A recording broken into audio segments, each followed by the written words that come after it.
লালমনিরহাটে তিস্তা নদীর পানি কমতে শুরু করলেও কাটেনি নদীপাড়ের মানুষের দুর্ভোগ। জলাবদ্ধতায় ক্ষতির মুখে পড়েছে চীনাবাদাম, আমনের বীজতলা ও বিভিন্ন মৌসুমী ফসল।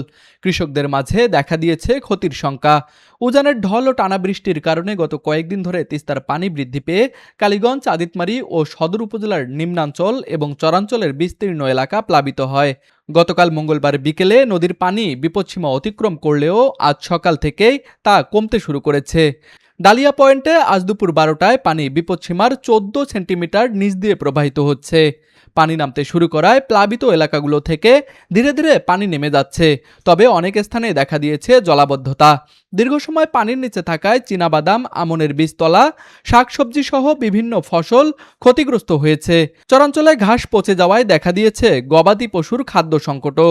আমাদের এই বেসন ফেলাছি এখন আমি বেসন বন্যার কারণে আমার বেসন গোড়া নষ্ট হয়ে যাচ্ছে, পচে যাচ্ছে। তাই আমি এখন যে কীভাবে আবাদ করব, আমি তো আর বীজ কেনার মতো সামর্থ্য আমার নাই। বেসন তো আজ 4 দিন থেকে তলে আছে, বেসন সব শেষ হয়ে গেছে। এখন বর্তমান তো বেসন নাই, বর্তমান মহিমে পরে করো যা বেসন বয়সী সম্পূর্ণ শেষ হয়েছে। এখন পানি না ঘাটা পর্যন্ত বেসন বড় মতো তো কোনো ক্যাপাসিটি নাই। কৃষি বিভাগের দেয়া তথ্য অনুযায়ী জেলার তিস্তা চরাঞ্চলের প্রায় 11,000 হেক্টর জমিতে বিভিন্ন ফসলের আবাদ হয়েছে। মাঠ পর্যায়ে ক্ষয়ক্ষতির তথ্য সংগ্রহ চলছে।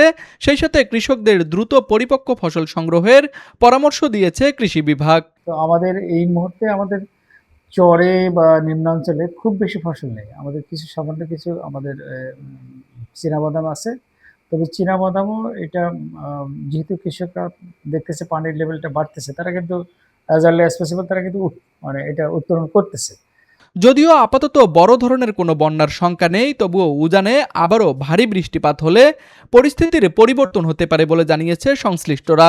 এদিকে ক্ষতিগ্রস্ত কৃষক ও খামারিরা দ্রুত ক্ষয়ক্ষতির সঠিক মূল্যায়ন, পুনর্বাসন এবং সরকারি সহযোগিতার দাবি জানিয়েছেন।